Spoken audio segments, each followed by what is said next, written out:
He lost his wife to the cold and locked his heart away forever. She lost everything to violence and ran across a continent to escape death. A marriage with no love, a home with no warmth. But in a land where survival is everything, can two broken hearts learn to heal each other?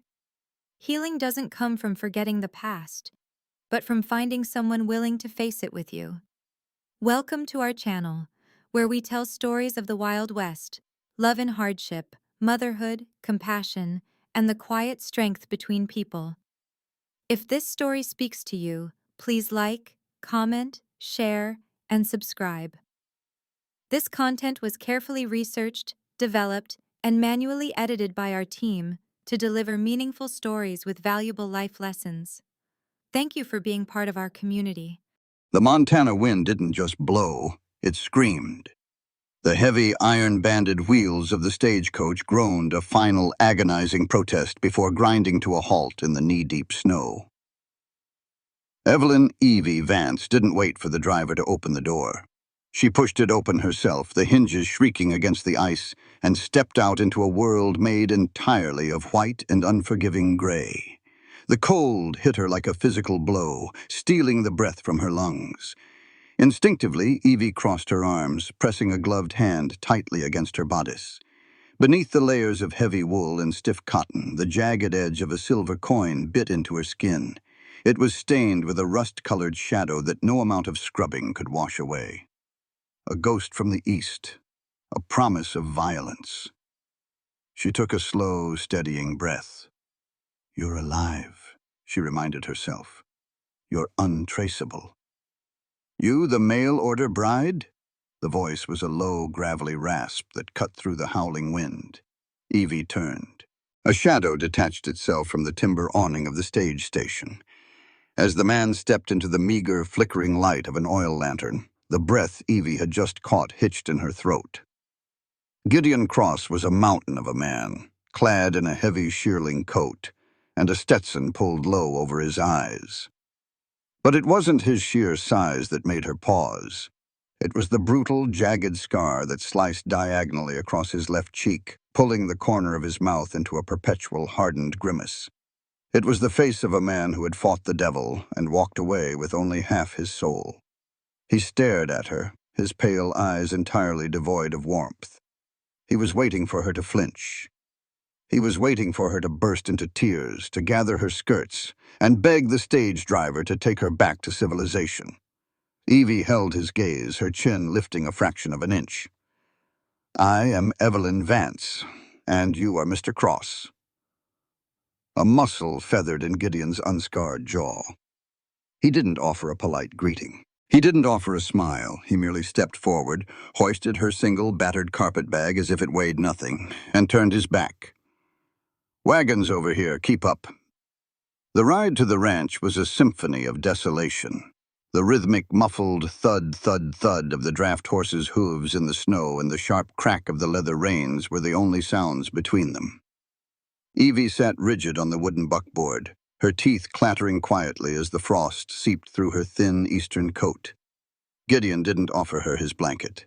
He stared straight ahead into the blinding white, a statue carved from granite and grief. By the time the dark silhouette of a log cabin and a sprawling snow-covered corral appeared in the distance, Evie could no longer feel her toes.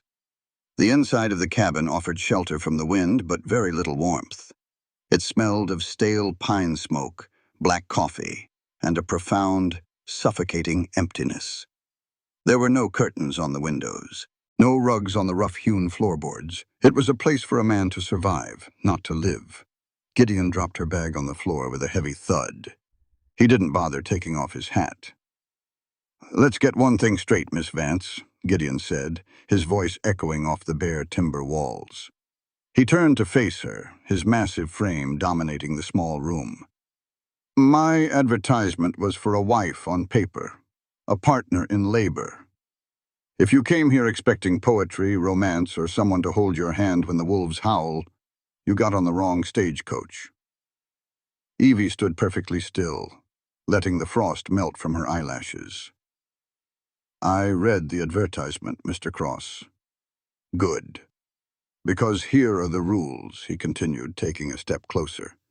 The sheer intimidation tactic was obvious, but Evie rooted her boots to the floorboards.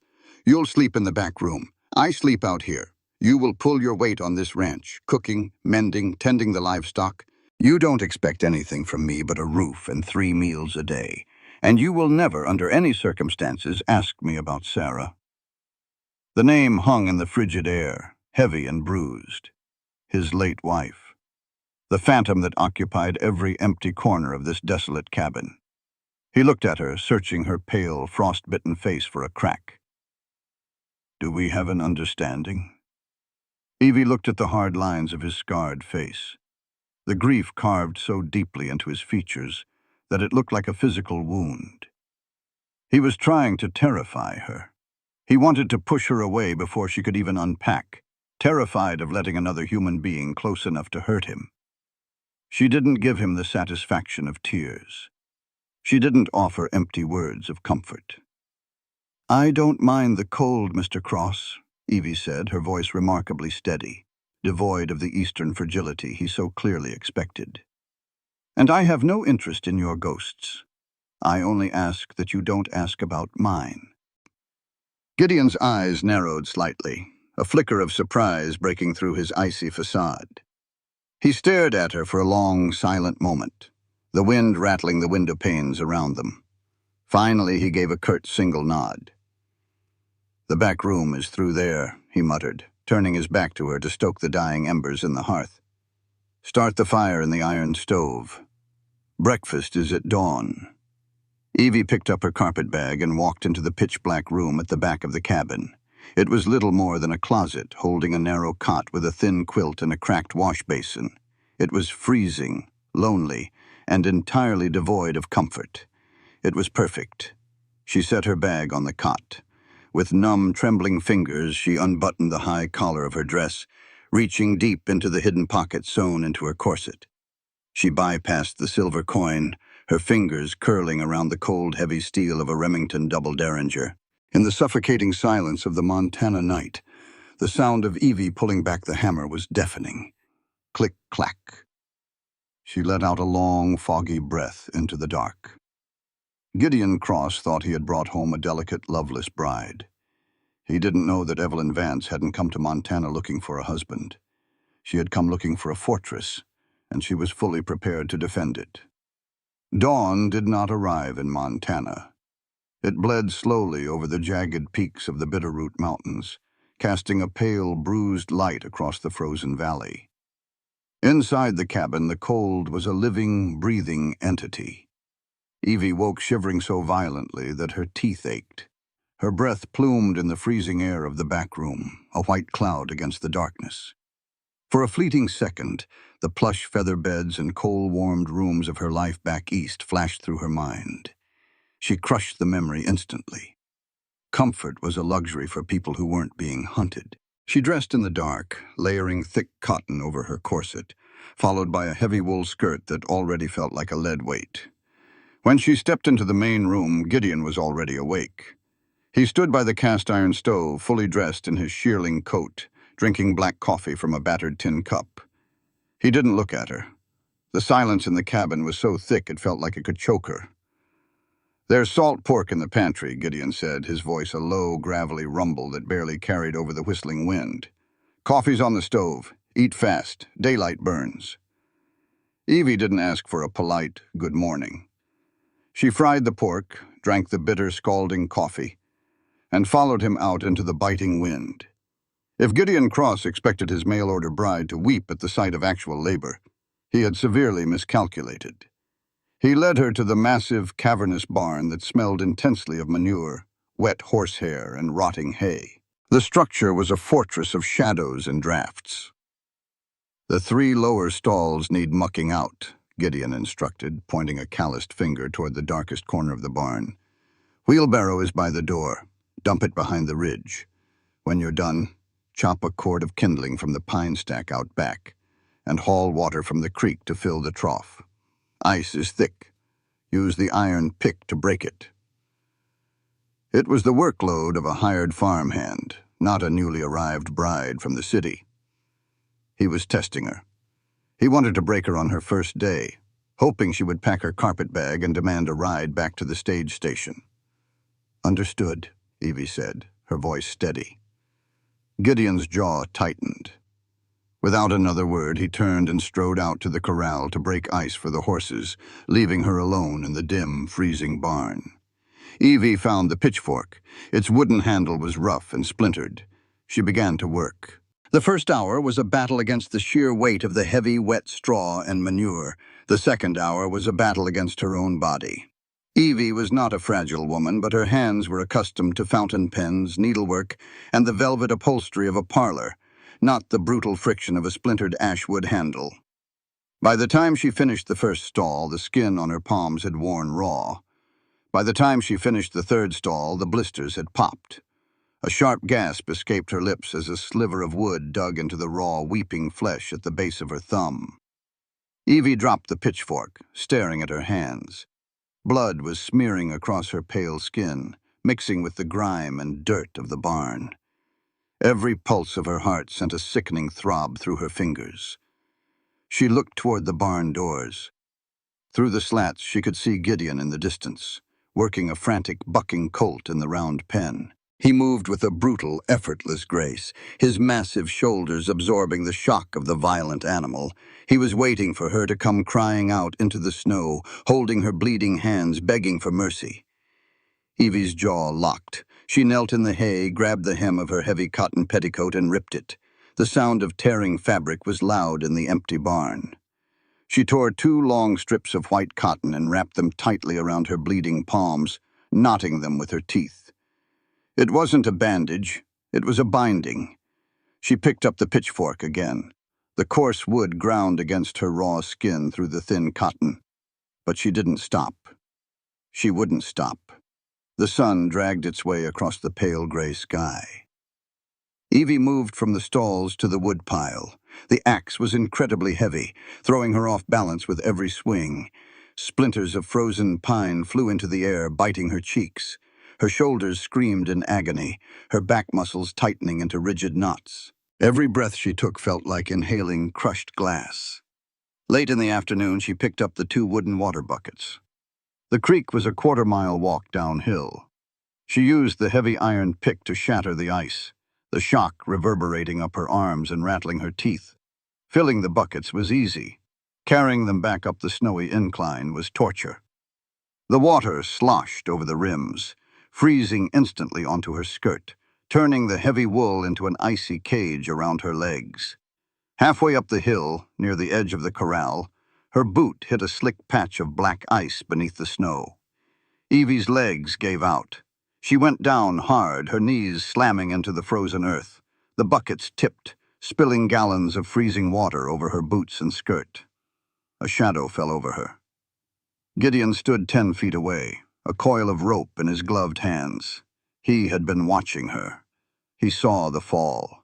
He saw the ruined water, the soaked skirt, the utter exhaustion radiating from her slumped shoulders. He took a half-step forward, an involuntary twitch of his boots, as if his instinct was to pull her out of the snow. But he stopped.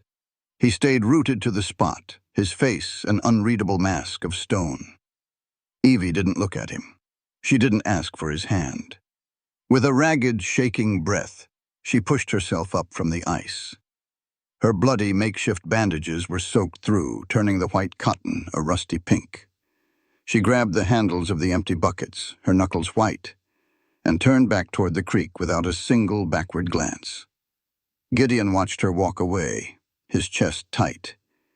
He had expected weakness. He had expected tears. He remembered Sarah, how delicate she had been, how the harshness of this land had slowly drained the life from her fragile bones. He had sworn he would never subject another woman to that cruelty.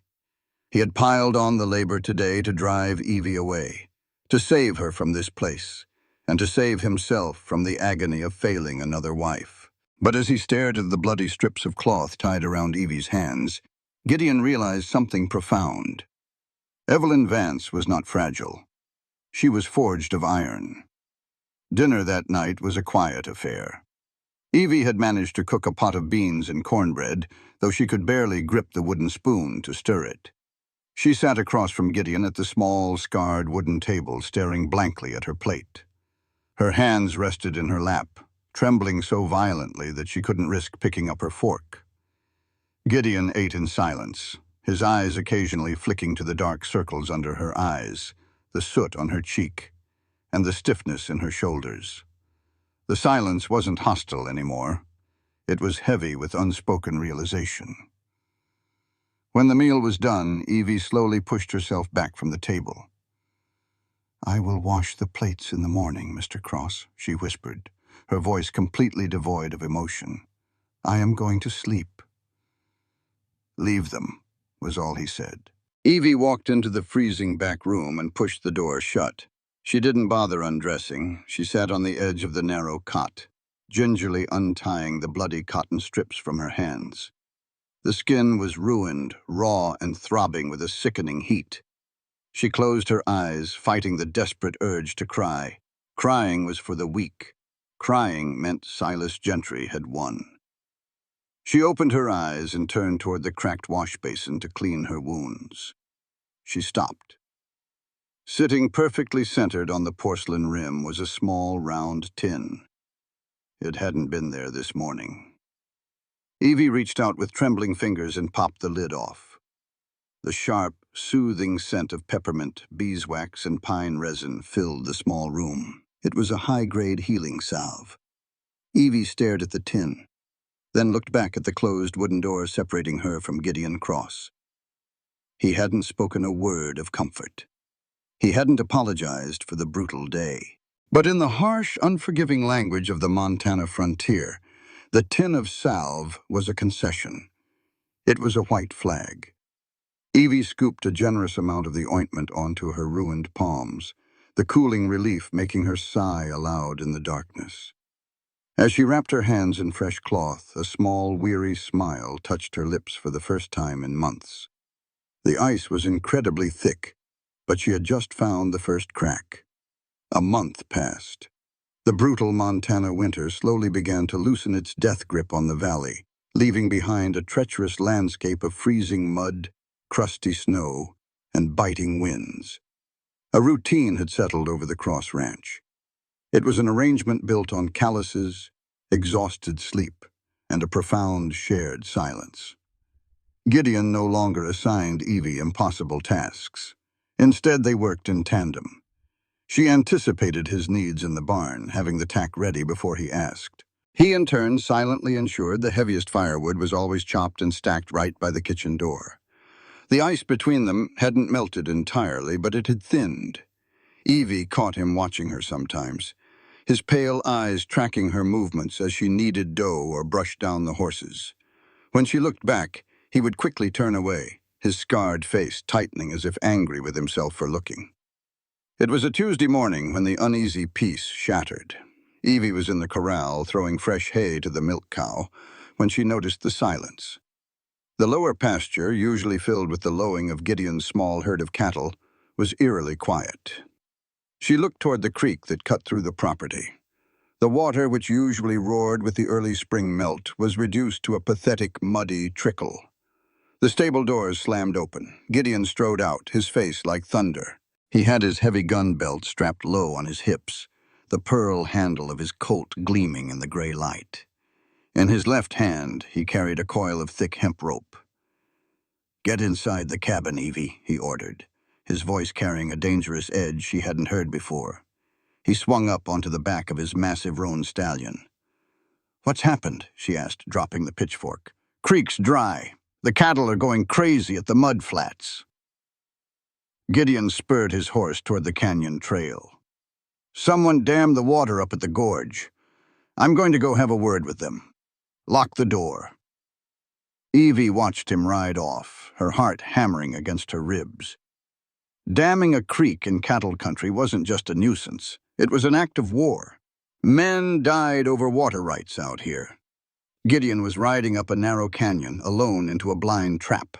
She didn't run to the cabin to lock the door. She ran to the cabin, threw open the heavy oak door, and reached above the fireplace. Her hands closed around the cold, polished wood of Gideon's spare Winchester repeating rifle. She grabbed a handful of cartridges from the mantel, stuffed them into her apron pocket, and sprinted back to the barn to saddle the gray mare. Evie caught up with Gideon a mile up the canyon.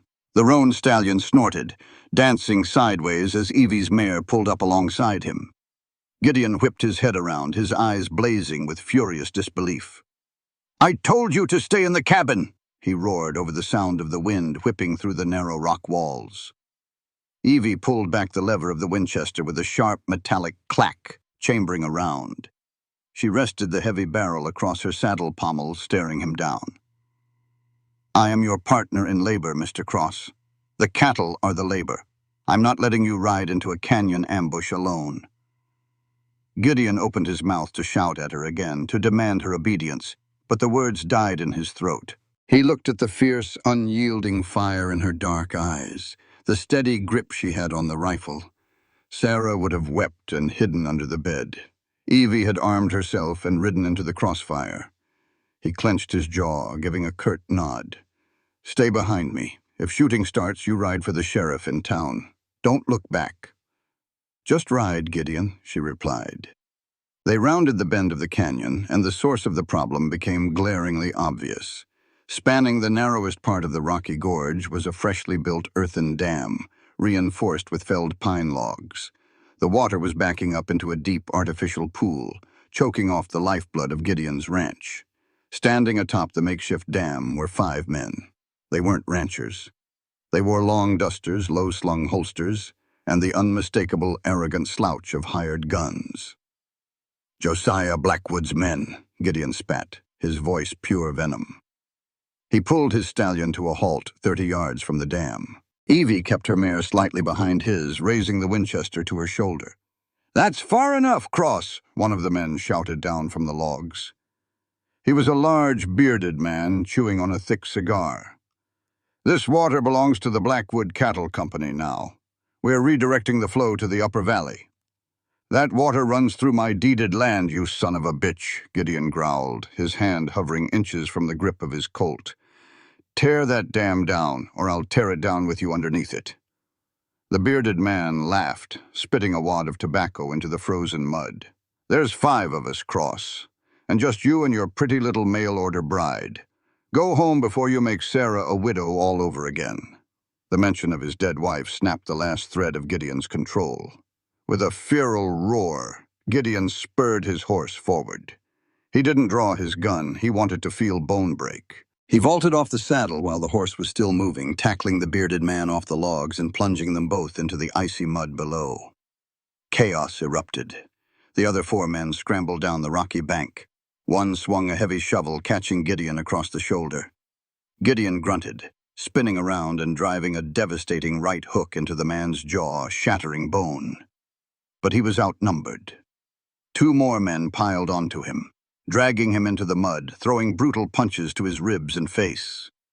Evie's heart seized.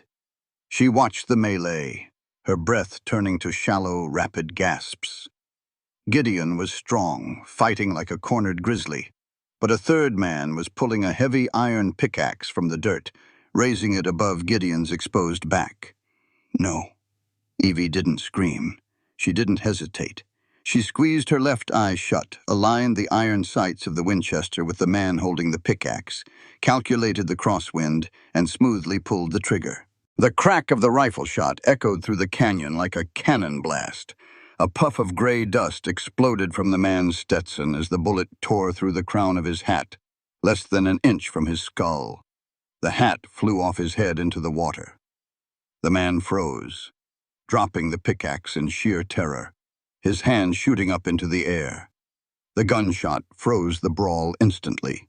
The men pinning Gideon scrambled backward, their hands raised, staring in shock at the woman on the gray mare. Evie sat perfectly still in the saddle, the rifle barrel smoking, the lever already racked and ready with a second bullet aimed directly at the chest of the leader. "The next one goes through a lung," Evie called out, her voice echoing off the canyon walls, cold and devoid of mercy. "Step away from my husband." The leader of the hired guns, the man whose hat she had just shot off, slowly lowered his hands. He wiped the mud from his face and turned to look at the woman holding him at gunpoint. As he turned, the midday sun caught his face. He was lean, with dead reptilian eyes and a cruel, slanting smile. Evie's finger twitched on the trigger. All the blood drained from her face, leaving her as pale as the snow beneath her horse's hooves. The heavy Winchester suddenly felt like it weighed 1,000 pounds. It was Silas Snake Gentry. The breath evaporated from Evie's lungs. The canyon walls seemed to close in around her. The smell of the Montana pines vanished, replaced by the phantom stench of blood, cheap whiskey, and a dark alleyway in Boston. He was supposed to be 1,000 miles away. He was supposed to be looking for her in the east. Gentry stared at her, his reptilian eyes widening in recognition. Then that cruel, slanting smile stretched across his face, revealing a row of yellowed teeth. "Well, I'll be damned," Gentry drawled, his voice a slick, venomous purr that made Evie's stomach violently pitch. He stepped forward, ignoring the rifle aimed at his chest. "If it ain't little Evelyn Vance. Or is it Evelyn Cross now? My. You ran an awful long way just to end up right back in my sights." Gideon, bleeding from a cut above his eye, pushed himself up from the mud. He looked from Gentry's smiling face to Evie. He saw the sheer, unadulterated terror paralyzing his fierce, unbreakable wife. She was trembling so violently the rifle barrel was shaking. Gentry reached into his duster pocket. Evie tightened her grip on the rifle, almost pulling the trigger, but Gentry kept his hand open as he pulled it out. Resting on his leather-gloved palm was a single silver coin. He flicked his thumb. The coin flipped through the air, catching the pale sunlight before landing in the frozen mud directly between Gideon and Evie. Clink. "Tell Josiah Blackwood he's got a war," Gideon snarled at the men, stepping between Gentry and Evie's horse. "Oh, it's a small world, Cross," Gentry chuckled, picking up his ruined hat. He didn't look at Gideon. His dead eyes were locked entirely on Evie. "A very small world. I'll be seeing you around, Mrs. Cross. Real soon." The men mounted their horses and rode back up the canyon trail, leaving the dam intact. Gideon stood in the mud, breathing heavily. He looked down at the silver coin glinting in the dirt, and then up at Evie. She had lowered the rifle, her knuckles white, her eyes wide and haunted as she stared at the spot where Gentry had stood. Gideon had thought Evie was just a city woman running from a bad memory or a broken heart. As he looked at the sheer terror in her eyes, he realized the terrifying truth. Evelyn Vance hadn't brought a bad memory to his ranch. She had brought a storm, and it had just made landfall. The silver coin sat on the rough-hewn planks of the cabin table, mocking her. Evelyn Vance stared at the tarnished piece of metal, her chest rising and falling in shallow, erratic breaths. Outside, the Montana wind whipped against the log walls, but Evie couldn't hear it. All she could hear was the sickening, metallic clink of the coin hitting the canyon mud, and the venomous purr of Silas Gentry's voice. "I'll be seeing you around, Mrs. Cross." She closed her eyes, fighting the violent tremor in her hands.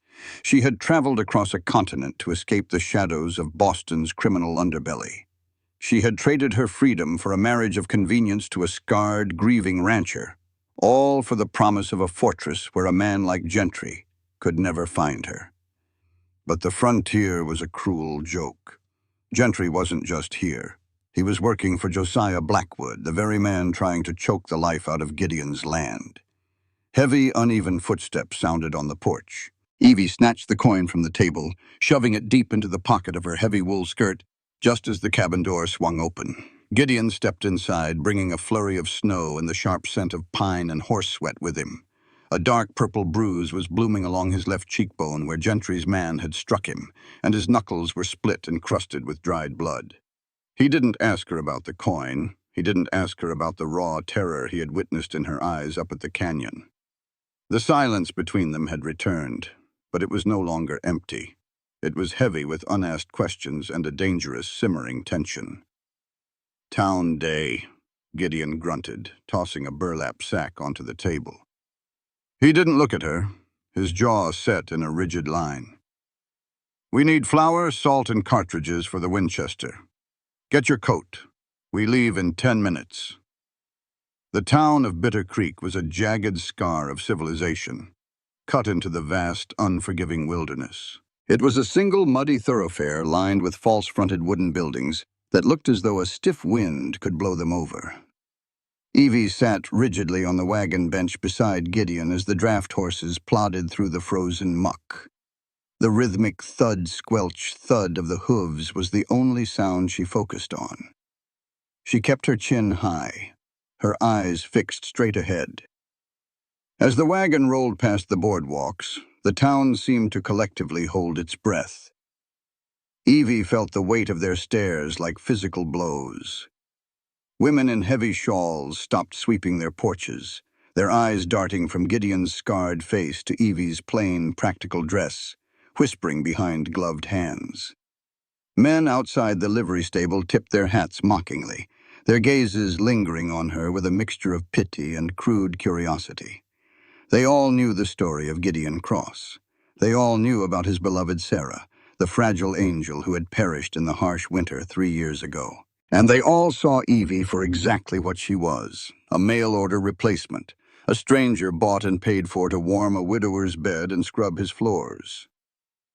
Gideon's posture was impossibly stiff. His hands gripped the leather reins so tightly the leather groaned. He parked the wagon in front of the Bitter Creek Mercantile, setting the brake with a violent yank. "Stay close," he muttered, finally looking at her. His pale eyes scanned the muddy street, alert and defensive. "Get the dry goods, I'll get the ammunition." The Mercantile was dimly lit, smelling strongly of cured tobacco, oiled leather, and peppermint sticks. The proprietor, a balding man with wire-rimmed spectacles, stopped wiping the counter the moment they walked in. The casual chatter among the few customers died instantly. Evie ignored them.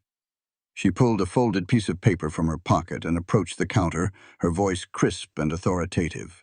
10 pounds of flour, 3 pounds of salt, a tin of baking powder, and 2 spools of heavy cotton thread, please." The proprietor blinked, clearly not expecting the sharp, educated cadence of her Eastern accent. He fumbled for a burlap sack. "Right away, ma'am."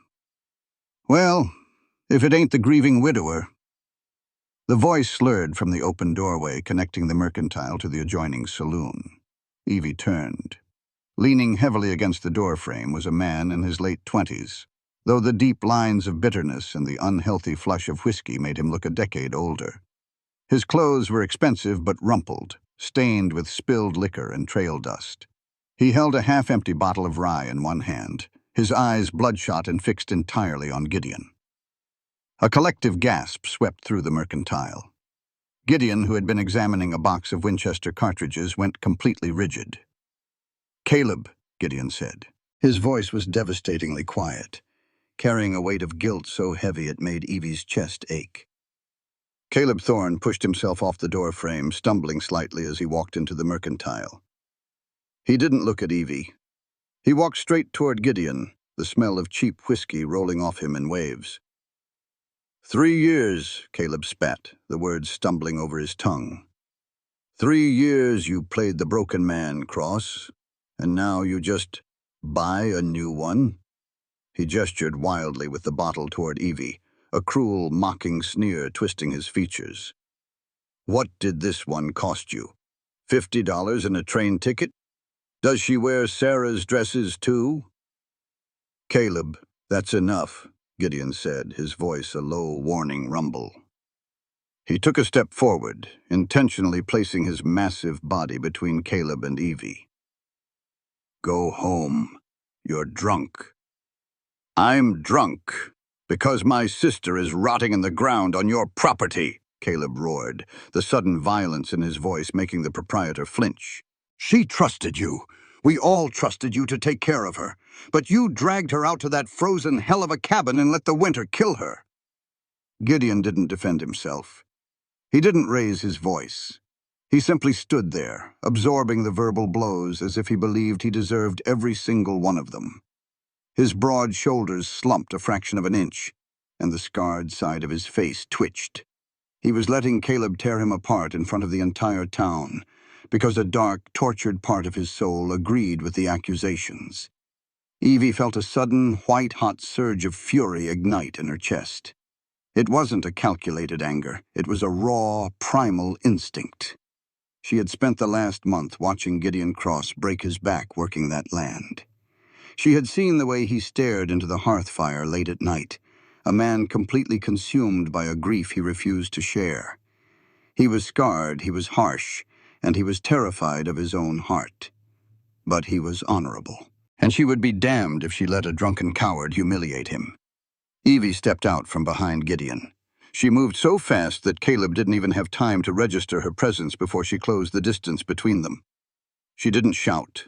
She didn't weep.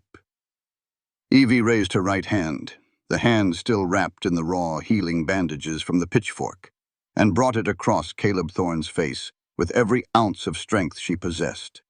Crack! The sound of the slap echoed through the silent mercantile like a gunshot. Caleb staggered backward, dropping the whiskey bottle. It shattered against the floorboards, the amber liquid pooling around their boots. He grabbed his rapidly reddening cheek, his bloodshot eyes wide with sheer, unadulterated shock. The entire store froze. The proprietor dropped a sack of flour. Gideon's breath hitched, his pale eyes widening in disbelief as he stared at the back of his wife's head. "You listen to me, Mr. Thorne," Evie said. Her voice was not loud, but it cut through the room with the lethal precision of a straight razor. "You do not know me, and you clearly do not know the man standing behind me. But I know a coward when I see one." Caleb opened his mouth, stammering, "You! How dare you!" "No! How dare you!" Evie interrupted, stepping directly into his personal space, forcing him to take another step back. "You use your sister's memory as an excuse to drown yourself in a bottle. You blame Gideon because it is easier than looking in the mirror and realizing you are drinking your own life away. If Sarah were here and she saw what her brother has become, a pathetic, cruel drunkard who publicly tortures the husband who still mourns her, she would crawl out of her grave and strike you herself." Dead silence fell over the room. The only sound was the drip of the spilled whiskey seeping through the floorboards. Evie's dark eyes bored into Caleb's, unrelenting and fierce. "Gideon Cross survives every single day for her. What do you do, Mr. Thorne? You pity yourself. Do not ever speak to my husband that way again. Do we have an understanding?" Caleb looked at her, then looked past her to Gideon. The fiery anger in his drunken eyes had extinguished, replaced by a profound, humiliating shame. He didn't say a word. He turned on his heel and pushed his way out through the swinging saloon doors, disappearing into the street. Evie stood in the center of the shattered glass, her chest heaving, her knuckles stinging. Slowly the adrenaline began to fade, leaving a cold dread in its wake. She had just caused a massive scene. She had assaulted a prominent townsman. She had violated every unspoken rule of a submissive, proper frontier wife. She turned to face Gideon, fully expecting his wrath. She expected him to drag her out by her arm, furious that she had fought his battle for him. But Gideon wasn't angry. He was staring at her as if he were seeing her for the very first time. His pale eyes tracked the furious flush in her cheeks, the defiance in her posture, and the heavy, ragged rise of her chest. For 3 years the town had whispered about him. For 3 years Caleb had hurled abuse at him. And for 3 years Gideon had taken it, believing it was his penance. No one had ever stood up for him. No one had ever fought for him. Until the woman from Boston, the woman running from her own demons, had drawn a line in the dirt and defended his honor with her bare hands. Gideon stepped forward. The heavy thud of his boots on the floorboards made the proprietor jump. He didn't look at the other customers. He reached out, his massive, calloused hand gently settling on the small of Evie's back. The touch was light, but it carried a fierce, absolute possession. "We have our supplies," Gideon said to the proprietor, his voice low and steady. He dropped a gold coin onto the counter, far more than the goods were worth. "Keep the change for the broken glass." He guided Evie out of the mercantile, his hand remaining firmly against her spine, shielding her from the stares of the townspeople as they climbed back into the wagon. The ride back to the ranch was entirely different from the ride into town. The wind had picked up, carrying the bitter scent of an incoming storm, but the oppressive silence between them had vanished. Gideon kept the horses at a steady trot. The rhythmic thud-squelch-thud of the hooves felt like a heartbeat. He didn't speak, but his gaze kept shifting from the horizon to Evie's profile. She sat beside him, her hands folded tightly in her lap. The fierce warrior from the mercantile had retreated, leaving a quiet, exhausted woman in her place. Gideon gripped the leather reins. He had brought her here to be a worker. He had told himself he needed hands to mend fences and cook meals. He had sworn to keep his heart locked in a steel box buried next to Sarah's grave. But as he looked at Evelyn Vance, at the raw blisters on her hands, the stubborn tilt of her chin, and the impossible fire in her soul, the steel box cracked wide open. He didn't just want her to work his land anymore. He realized with a sudden terrifying clarity that he would burn the entire territory to ash before he let Silas Gentry, Josiah Blackwood, or anyone else lay a finger on her. He wanted to protect her, not as an asset, as his wife.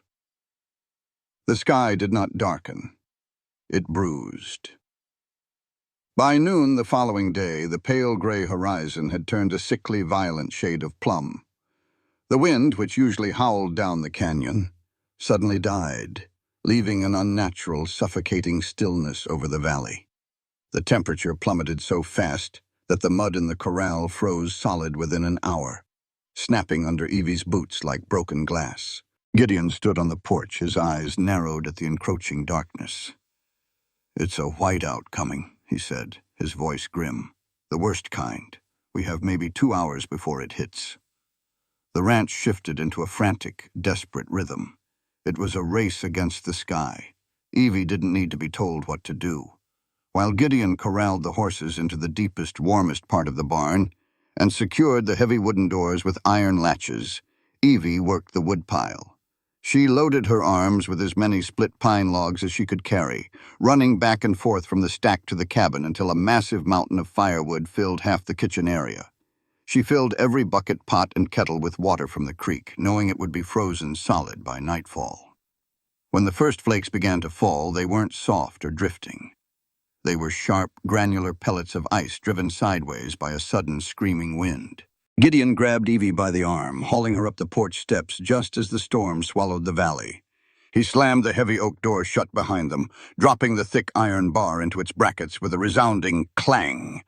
Instantly, the world shrank to the four walls of the log cabin. Outside, the blizzard roared with the fury of a derailed freight train. The wind battered the logs, seeking any crack or crevice, whistling through the chinking with a high-pitched, demonic shriek. Inside, Gideon built the fire high, the flames roaring up the stone chimney. But the heat could barely combat the vicious cold radiating from the walls.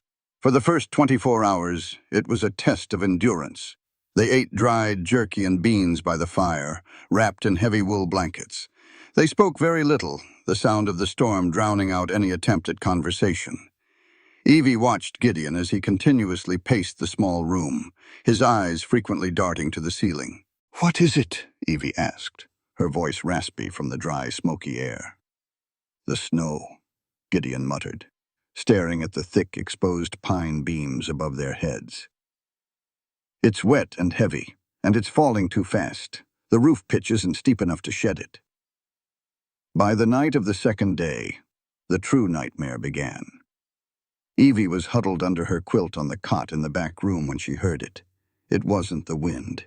It was a deep, guttural groan of agonizing wood. Creak! She threw off the quilt and rushed into the main room. Gideon was already standing in the center of the cabin, holding an oil lantern up toward the ceiling. His face was pale in the yellow light. Right down the center of the massive load-bearing ridge beam, a hairline fracture had appeared. As they watched, another heavy gust of wind slammed into the roof. Crack! The fracture lengthened by an inch. Dust and dried bark rained down onto the floorboards. "If that beam snaps, the roof caves in," Gideon said, his voice deadly calm. We'll be buried under 2 tons of ice and timber. We'll freeze to death before morning." "What do we do?" Evie asked, the panic finally bleeding into her voice. Gideon set the lantern on the table. He moved to the corner of the cabin, where several thick, unhewn pine logs had been stacked for emergency repairs. They were 12 feet long and incredibly heavy. "We brace it," Gideon said, grabbing one end of the thickest log. "I need to wedge this vertically under the fracture to take the weight off the ridge beam, but I can't lift it into place alone. It's too heavy." He looked at her. He didn't see the delicate city woman anymore. He saw the woman who had bound her bleeding hands to shovel manure, the woman who had leveled a rifle at a killer, and the woman who had stood up to Caleb Thorne. "I need you, Evie," he said. Evie didn't hesitate. She threw off her shawl, rolling up the sleeves of her cotton dress. She marched over to the opposite end of the heavy pine log and wedged her shoulder underneath the rough bark. "On 3, Gideon commanded, positioning himself directly under the splintering fracture in the ceiling. He bent his knees, getting his shoulder beneath the top end of the brace log. 1, 2, 3, lift! Evie pushed upward with a sharp cry of exertion. The sheer weight of the timber threatened to crush her collarbone. Her boots slipped on the floorboards, but she dug her heels in, her leg muscles burning as they hoisted the heavy log off the ground. "Walk it forward," Gideon grunted, his face turning crimson with effort. "Push it up toward the beam." Crack. The ceiling groaned again, dipping dangerously low. "Push, Evie!" Gideon roared over the wind. Adrenaline, pure and fiery, flooded Evie's veins. She ignored the tearing pain in her shoulders. She ignored the splinters slicing into her palms. With a guttural, desperate scream, she drove her legs forward, forcing the bottom of the brace log across the floor while Gideon hoisted the top end upward. Thud. The top of the brace slammed perfectly into the fracture of the ridge beam. Gideon kicked the base of the log with his heavy boot, wedging it tightly against the floorboards. The pressure transferred instantly. The massive brace log groaned, but it held. The ceiling stabilized. They had done it. Evie stumbled backward, her legs giving out completely. She collapsed onto the braided rug in front of the roaring hearth, her chest heaving violently as she gasped for air. Her hair had fallen out of its pins, tumbling in wild, dark waves over her shoulders. Sweat beaded on her forehead, glistening in the firelight. A moment later, Gideon dropped to his knees beside her. He was breathing just as hard, his massive chest rising and falling in deep, ragged pulls. They sat there on the floor, inches apart, the only sound in the cabin the roaring fire and their synchronized, desperate breathing. The storm raged outside, a frozen hell of certain death, but inside this tiny perimeter of heat and light, they were alive. They had survived. Evie looked up. Gideon was staring at her. The ice in his pale eyes had completely melted, replaced by a dark, consuming fire. He looked at her sweat-dampened skin, the fierce rise and fall of her chest, the raw, beautiful strength that radiated from her every pore. The walls he had built around his heart, the guilt, the grief, the brutal isolation, crumbled into dust, utterly obliterated by the sheer force of the woman sitting in front of him. He didn't think. He simply reacted to the profound, overwhelming need to feel her breathe. Gideon reached out, his large, calloused hands framing Evie's face. His thumbs traced the line of her jaw, incredibly gentle for a man of his size. Evie's breath hitched, her dark eyes widening, but she didn't pull away. She leaned into his touch, her own heart hammering a frantic, undeniable rhythm against her ribs. "Gideon," she whispered. He crushed his mouth to hers. It wasn't a gentle kiss. It was desperate, fierce, and entirely consuming. It was the kiss of a starving man, finally tasting sustenance. All the suppressed tension, the unspoken admiration, and the raw adrenaline of survival poured into the collision of their lips. Evie gasped against his mouth, her hands instinctively coming up to grip the thick shearling of his coat. She pulled him closer, her fingers tangling in the hair at the nape of his neck. She tasted salt, coffee, and the undeniable, intoxicating heat of him. He shifted his weight, pulling her flush against his solid chest, wrapping his massive arms around her waist as if she were the only thing anchoring him to the earth. The kiss deepened, turning hungry and demanding. Evie matched his ferocity, pouring every ounce of her own loneliness, her own fear, and her own desperate need for safety into him. For the first time in her life, she wasn't hiding. She wasn't running. She was exactly where she was meant to be. When they finally broke apart, they were both trembling. Gideon rested his forehead against hers, his eyes closed tight, his breathing ragged. The blizzard screamed against the cabin walls, but the noise felt a million miles away. The fire popped and hissed in the hearth, casting dancing shadows over their tangled forms. Gideon slowly opened his eyes, looking deep into hers. The scarred, broken man who had picked her up at the stage station was gone. In his place was a man who had finally found something worth fighting for.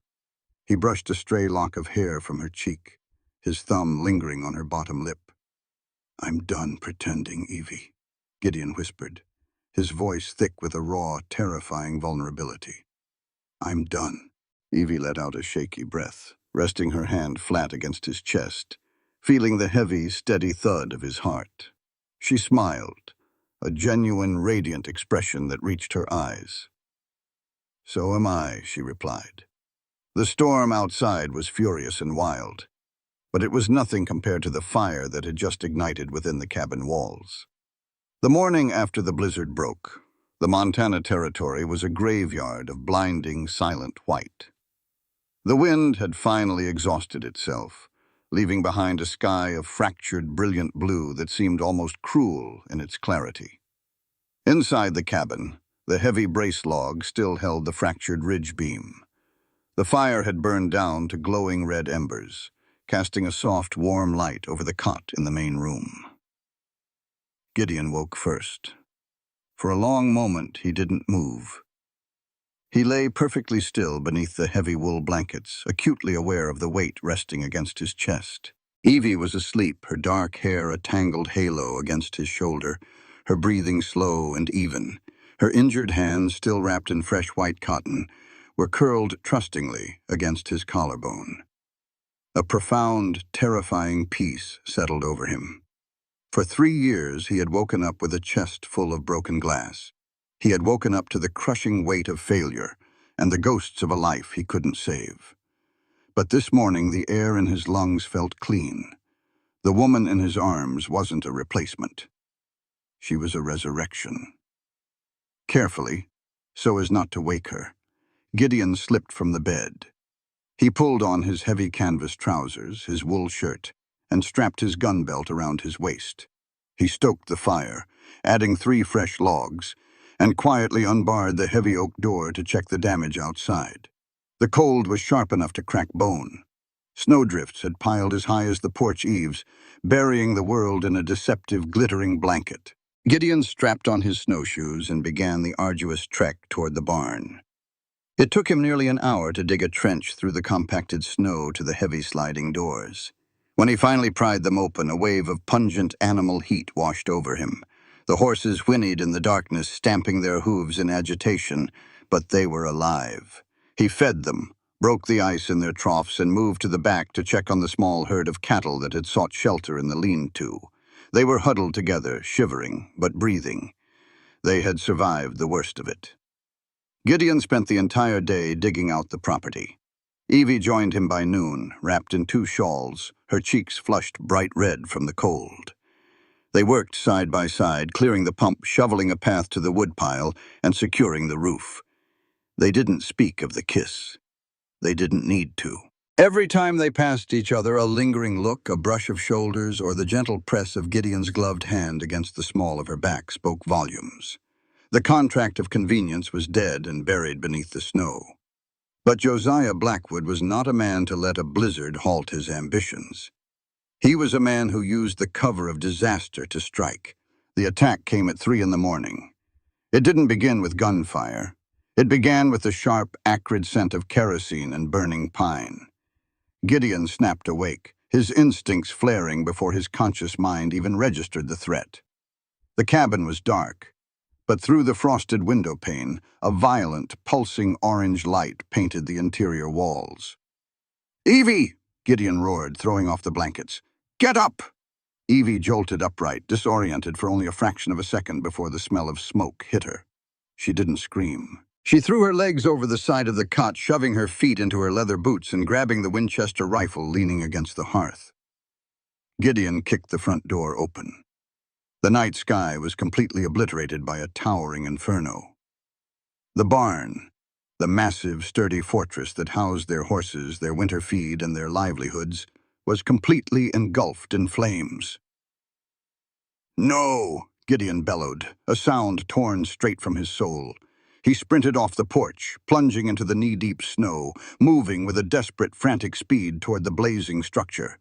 "Gideon, wait! It's a trap!" Evie screamed, racking the lever of the Winchester. She scrambled after him, the heat of the fire hitting her face like a physical wall.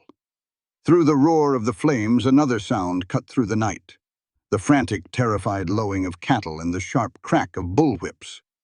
Riders, a half-dozen of them, silhouetted against the firelight, their faces wrapped in dark bandanas.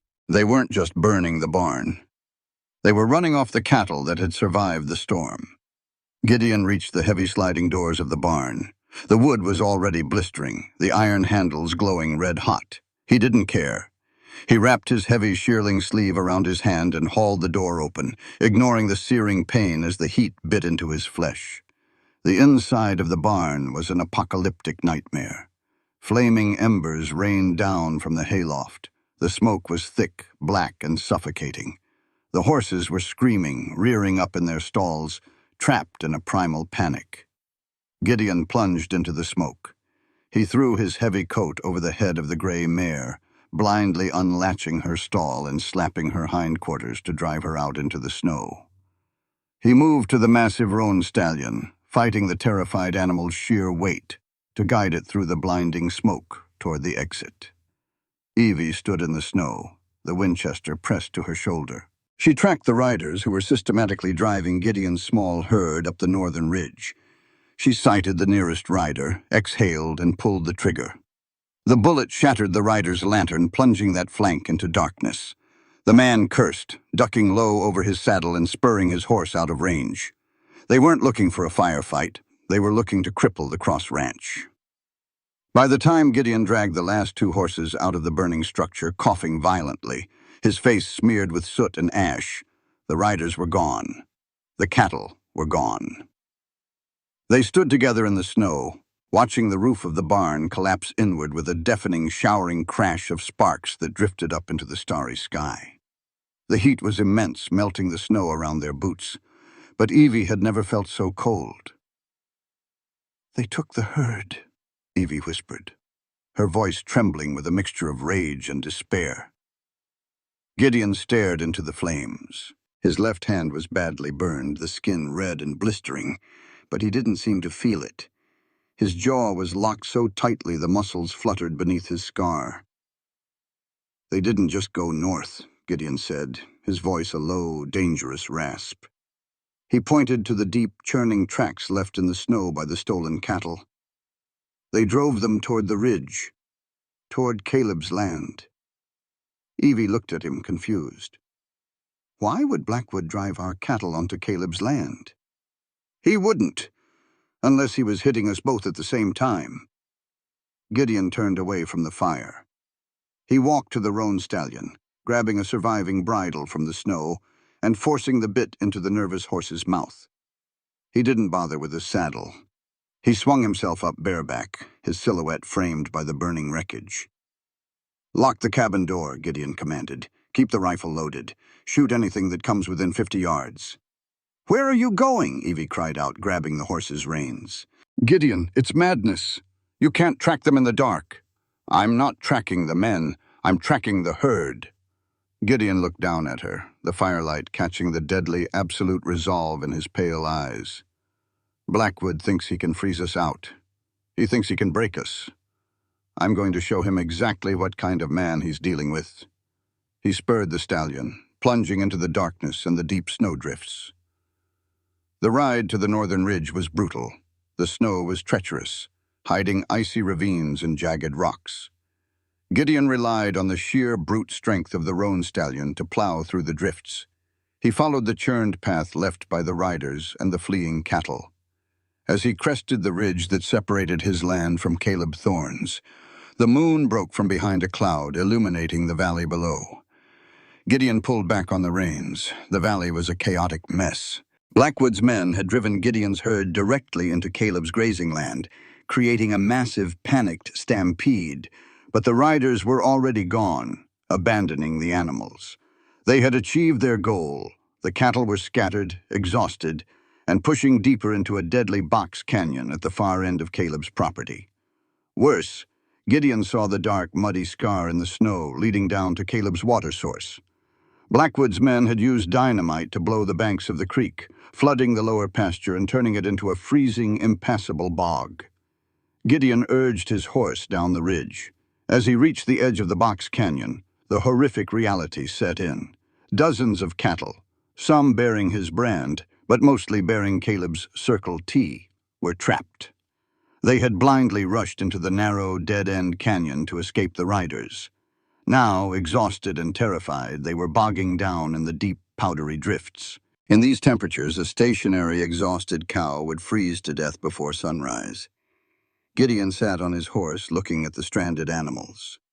He could cut out his own stock. He could easily identify his own brand, herd his 10 or 12 head out of the canyon and drive them back to his property. He could leave Caleb's cattle to freeze. It would be the pragmatic choice. It would be the safe choice. Caleb hated him. Caleb had humiliated him in town. Caleb had blamed him for Sarah's death for 3 years. Let Caleb deal with his own ruin. Gideon looked at a calf marked with the Circle T, struggling weakly in a snowbank, its mother bellowing helplessly beside it. He closed his eyes, taking a deep, freezing breath of the night air. He thought of Sarah. He thought of Evie, who had slapped a man to defend a husband she barely knew. Honor wasn't something you turned on and off when it was convenient. Honor was what you did in the dark when it was cold and when no one was watching. Gideon opened his eyes. He uncoiled the heavy lariat from his belt. With a piercing, guttural whistle, Gideon charged into the canyon. He didn't look at brands. He didn't differentiate between cross cattle and thorn cattle. He rode like a demon, cracking his lariat against the frozen rock walls, driving the exhausted animals to their feet. He plunged into the deepest drifts, using the roan stallion's chest as a plow, breaking a trail out of the dead-end trap. For 4 agonizing hours, Gideon fought the cold, the snow, and the stubborn panic of 50 head of cattle. His burned hand cracked and bled freely over the rawhide rope. His muscles cramped with the freezing cold. But he did not stop. He whipped, shouted, and physically shoved the cattle out of the canyon, driving them toward a sheltered, wind-blocked grove of cedar trees on the high ground of Caleb's property. When the last calf was safely in the grove, the eastern horizon was beginning to bleed pale gray. Gideon slumped forward over the stallion's neck, utterly spent. He was shivering violently, his breath coming in shallow, ragged gasps. He didn't ride to Caleb's cabin to demand a thank you. He simply turned his exhausted horse around and began the slow, torturous trek back home. Evie was waiting on the porch when he rode into the clearing. The barn was nothing but a smoldering, blackened skeleton against the snow. She ran out to meet him as he practically fell out of the saddle. She caught his massive weight, wrapping her arms around his waist, half dragging him up the porch steps and into the warm cabin. She stripped off his frozen coat, her hands fluttering over his bruised face and his bleeding, blistered hand. "You're freezing," she whispered, her voice thick with unshed tears. She wrapped a heavy quilt around his shoulders and guided him to a chair by the hearth. She brought him a cup of hot, black coffee, pressing it into his good hand. "Did you find them?" she asked softly.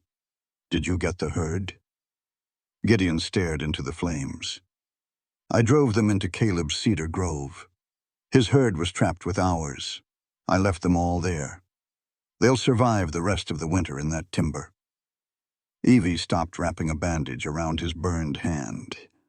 She looked up at his soot-stained, exhausted face. He had lost his barn. He had lost his feed. And he had just spent the entire night risking his life to save the livelihood of a man who despised him. She leaned forward, pressing her forehead against his chest, her heart swelling with an emotion so fierce and overwhelming it terrified her. "You are the most infuriating, honorable man I have ever met, Gideon Cross." Gideon didn't reply. He rested his chin on the top of her dark hair, closing his eyes. After a few minutes, he gently pulled away. He set the coffee cup on the table. He stood up, his massive frame casting a long, dark shadow across the cabin floor. He walked over to his saddlebags, which Evie had dragged inside earlier. From the leather pouch, he pulled out a long, heavy hunting knife with a bone handle. He walked back to the hearth, sitting down on the wooden stool. He picked up a gray whetstone from the mantel. The silence of the cabin was broken by a cold, rhythmic sound. Shk, shk, shk. Evie watched him, a shiver running down her spine that had nothing to do with the cold. The man who had taken the beatings, the man who had suffered the insults, the man who had turned the other cheek for 3 years, was gone. Josiah Blackwood had pushed a grieving farmer too far. He had awakened a killer. The hunted had become the hunter. The sun was blindingly bright when Caleb Thorne kicked open the door of his dilapidated cabin. He was hungover, his head pounding with a familiar, dull ache. He walked to the edge of his porch, rubbing his bloodshot eyes, and froze. His lower pasture, the lifeblood of his spring grazing, was a frozen lake of mud and ice. The creek banks had been blown wide open by dynamite. "No," Caleb breathed, the whiskey haze vanishing instantly, replaced by a cold, sickening dread. He sprinted off the porch, his boots sinking into the snow. He ran toward the box canyon where the herd usually bedded down during storms. If the water had breached the lower flats, the cattle would have panicked and run straight into the canyon dead end. He reached the edge of the ridge, his heart hammering in his throat. The canyon was heavily tracked. The snow was churned into a bloody, muddy slurry. But it was empty. Caleb dropped to his knees in the snow. No, no, no.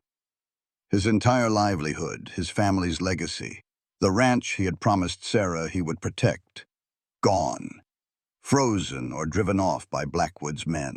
He buried his face in his hands, a sob tearing through his chest. He had been too drunk to hear the dynamite. He had been too drunk to save his own herd. There in the upper cedar grove, the voice was rough, exhausted, and unmistakably familiar. Caleb's head snapped up. Sitting atop a massive, exhausted roan stallion on the opposite ridge was Gideon Cross. He looked like a ghost dragged through hell. His clothes were singed and covered in soot. His left hand was heavily bandaged, and dark circles bruised the skin beneath his pale eyes. Caleb scrambled to his feet, his hands balling into fists. "What did you do, Cross? Did you drive them off?" "Blackwood's men hit us both last night," Gideon said, his voice carrying clearly across the frigid air. "They burned my barn, they blew your creek, they drove my herd into yours and pushed them all into this canyon to freeze." Caleb stared at him, the reality of the words slowly sinking in. They were in the canyon. I tracked them from my place," Gideon continued, his tone flat, entirely devoid of self-pity or anger. "I spent the night breaking a trail. Your cattle and mine are bedded down in your cedar grove. They're safe. For now." Caleb's mouth fell open. He looked at the deep, grueling trench plowed through the snowdrifts, a path of sheer brute force leading from the deadly canyon up to the safety of the timberline. He looked back at Gideon, at the burn bandages and the utter exhaustion radiating from the man. "Why?" Caleb asked, his voice cracking. The hostility he had harbored for 3 years suddenly felt like a heavy, absurd anchor. "After everything I said to you. After the way I treated you in town. Why would you save my herd?" Gideon looked at him for a long, silent moment. The wind rustled the pine needles around them. "Because Sarah loved this ranch," Gideon said quietly. "And because she loved you, I couldn't save her, Caleb, and save her. But I'll be damned if I let Josiah Blackwood destroy what she left behind." Gideon didn't wait for a response. He pulled the reins, turning his exhausted horse back toward his own ruined property. Caleb stood in the snow, watching the man he had hated for 3 years ride away. The dam of bitterness inside him, built over years of grief and whiskey, cracked and shattered. He fell to his knees again, but this time he wept for his sister, for the years he had wasted, and for the profound, undeniable realization that Gideon Cross was the most honorable man he had ever known. Back at the Cross cabin, the atmosphere was thick with a quiet, fierce intimacy. Gideon sat bare-chested by the fire while Evie carefully applied fresh peppermint and beeswax salve to his burned hand and the bruised cuts on his ribs. His skin was hot to the touch, muscled and scarred from years of unforgiving labor. Evie's hands, still bearing the pink healing skin of her own blisters, moved with incredibly gentle precision. She was acutely aware of his proximity, of the steady, deep rhythm of his breathing, and the way his pale eyes watched her face. "The barn is a total loss," Gideon said quietly, breaking the silence. "We'll have to keep the horses in the lean-to for the rest of the winter." "We will rebuild it," Evie said, wrapping a clean strip of white cotton around his hand. She didn't say you. She said we. Gideon looked down at her hands. He reached out with his uninjured hand, gently catching her wrist. He traced his thumb over her healing palm. "Who is Silas Gentry to you, Evie?" The question was not an accusation. It was a shield, raised and ready. Evie froze. The warmth of the cabin seemed to vanish, replaced by the freezing alleyways of Boston. She slowly pulled her hand back, wrapping her arms around her waist. She stared into the fire, the dancing flames reflecting in her dark eyes. "My father was a tailor," Evie began, her voice barely above a whisper. "He was a good man, but he was weak. He loved the faro tables more than he loved his own family. He accrued debts, massive debts to terrible men in the East." Gideon didn't interrupt. He simply listened, a silent, immovable anchor. "Silas Gentry was an enforcer for the gambling syndicates," Evie continued, her voice trembling slightly. "He collected debts, and if you couldn't pay, he collected lives. He had a calling card. Whenever he took a life, he left a single silver coin on the body. A twisted joke to pay the ferryman." She reached into the pocket of her skirt, pulling out the tarnished silver coin. She placed it on the wooden table between them. The bloodstain on the edge caught the firelight. "3 months ago, Gentry came to our apartment. My father didn't have the money. Gentry didn't even yell. He just shot him right in front of me." A tear slipped down Evie's cheek, cutting a path through the faint soot on her face. "I was hiding in the bedroom. Gentry tossed this coin onto my father's chest and turned to leave. I didn't think. I took my father's derringer, stepped out, and shot Gentry in the shoulder. He dropped his gun. I took the coin and I ran." Gideon stared at the silver coin, his jaw clenching so hard the muscle ticked violently beneath his scar. "I bought a train ticket as far west as my money would take me," Evie whispered, wiping the tear away with the back of her hand.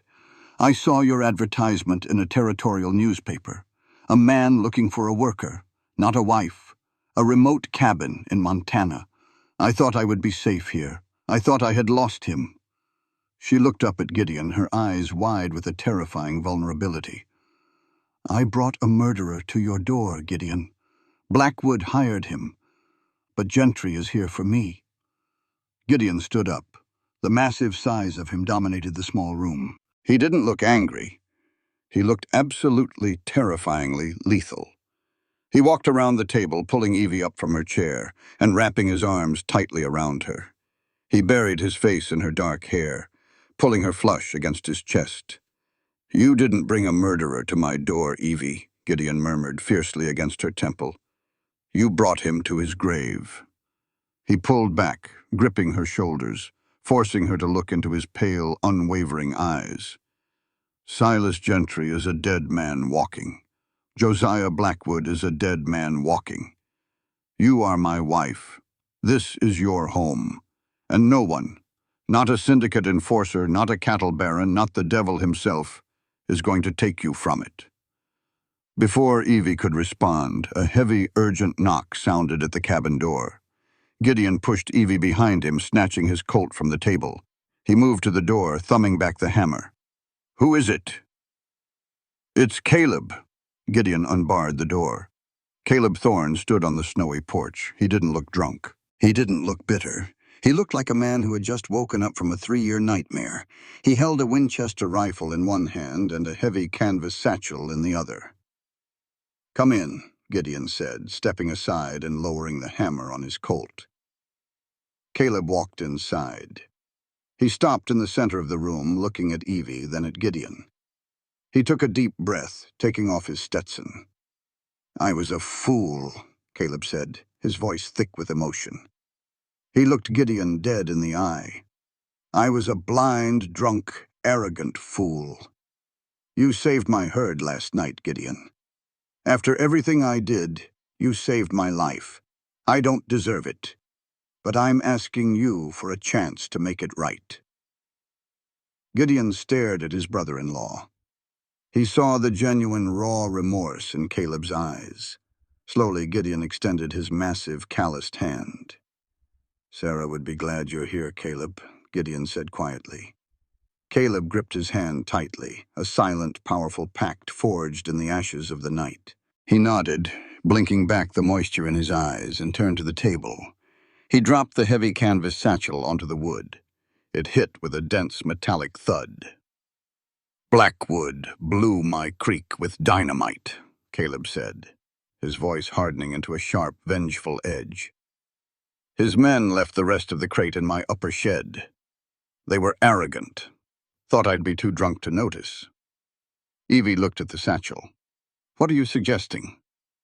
"I'm suggesting we don't wait for the territorial marshal," Caleb said, looking at Gideon. "Blackwood thinks he broke us. He thinks we're freezing in the snow, crying over our ruined land. He's sitting in his compound right now, laughing."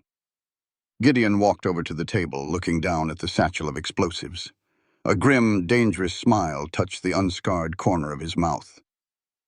"He dammed the gorge to cut off my water. It's a wooden timber dam.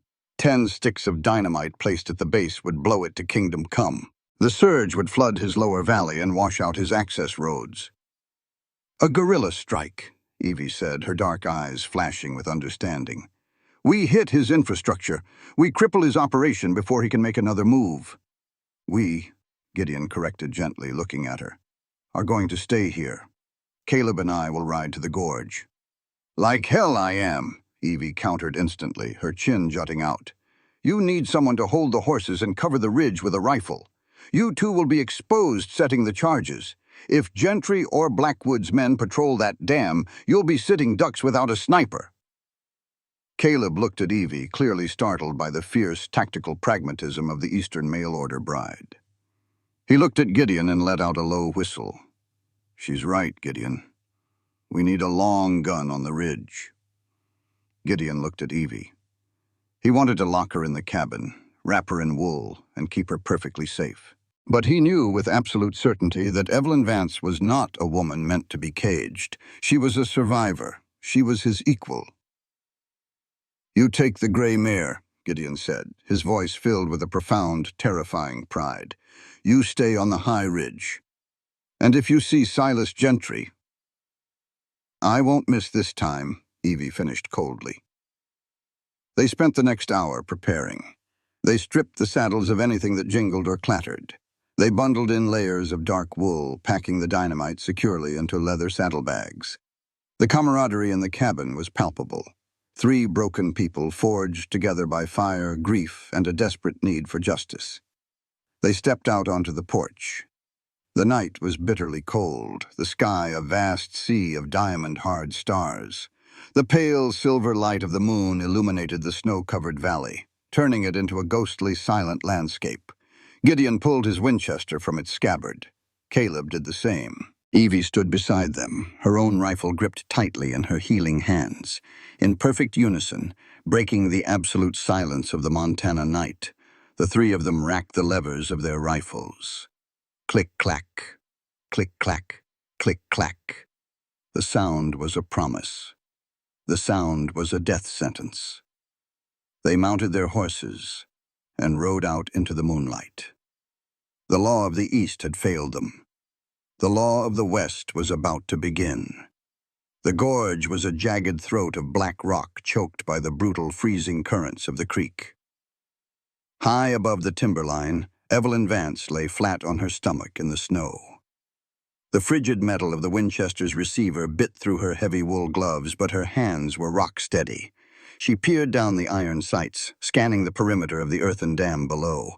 The moonlight painted the world in stark skeletal shadows. Down in the gorge, Gideon Cross and Caleb Thorne moved like phantoms. The freezing water surged around their thighs as they waded toward the base of Josiah Blackwood's makeshift dam. Every step was an agonizing battle against the current and the bone-chilling cold. Evie watched through the rifle sights, her heart hammering a frantic rhythm against the frozen earth. She saw Gideon pull the heavy canvas satchel from his shoulder. He moved with practiced, lethal efficiency, wedging the sticks of dynamite deep into the gaps between the felled pine logs.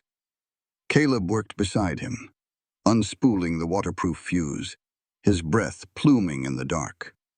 There were no guards. Blackwood had grown arrogant, assuming the blizzard and the burning of the cross barn had broken them. It was a fatal miscalculation. Through the biting wind, the faint, sharp scratch of a sulfur match echoed up the canyon walls. A tiny, sputtering spark of orange ignited at the base of the dam. Gideon and Caleb scrambled up the rocky embankment, their boots slipping on the icy scree. They didn't look back. They clawed their way up the treacherous slope, diving behind a massive granite boulder, just as the spark hit the main charge.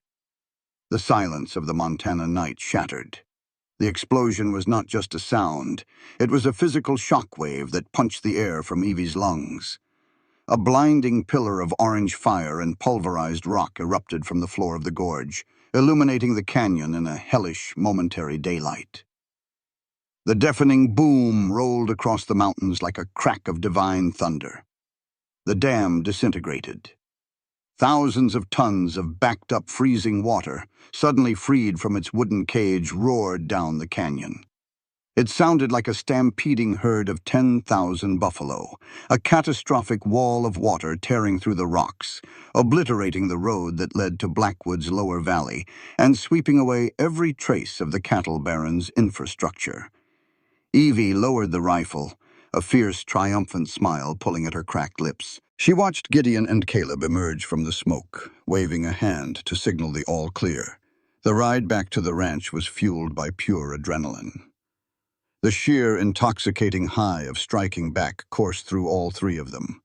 The brutal cold was entirely forgotten. They pushed the horses hard, the rhythmic drumming of hooves against the packed snow echoing their racing hearts. They reached the clearing of the Cross Ranch just as the eastern horizon began to bleed a pale, bruised violet. The blackened skeleton of the burned barn stood as a grim reminder of the war, but the cabin remained entirely untouched, looking like a safe harbor in a turbulent sea. "Take the horses to the lean-to," Gideon said, sliding out of his saddle. His face was smeared with soot from the blast, but his pale eyes were alight with a fierce, undeniable victory. He looked at Evie, his gaze softening instantly. "Get inside, Evie. Get the fire going. You're freezing." Evie nodded, her body finally registering the bone-deep chill now that the adrenaline was fading. She handed the reins of the gray mare to Caleb, who gave her a respectful, weary nod. She turned and walked up the wooden steps of the porch. Her boots felt like lead weights. She unlatched the heavy oak door and pushed it open, stepping into the pitch-black cabin. "Gideon, the kindling is—" Her voice died in her throat. A massive hand, smelling of cheap tobacco and gun oil, clamped brutally over her mouth. A thick, muscular arm wrapped around her waist, lifting her entirely off the floorboards. Evie thrashed wildly, her heavy boots kicking at the air, her hands desperately clawing at the thick leather duster of her attacker. "Shh," a voice hissed against her ear. The venomous, slanting purr sent a shockwave of absolute terror straight to her marrow. Silas Gentry. Not a sound, little bird, or I'll shoot your husband the second he walks through that door. Evie froze, her eyes wide in the dark, the cold steel of a revolver barrel pressed hard against her temple. He hadn't been at the dam. He had been waiting here, waiting for them to leave the fortress unguarded. Gentry dragged her backward, his grip crushing her ribs. He kicked the back door open, hauling her out into the freezing pre-dawn shadows where 2 more men and 3 saddled horses were waiting. 10 minutes later, Gideon walked onto the porch carrying a fresh armful of chopped pine logs.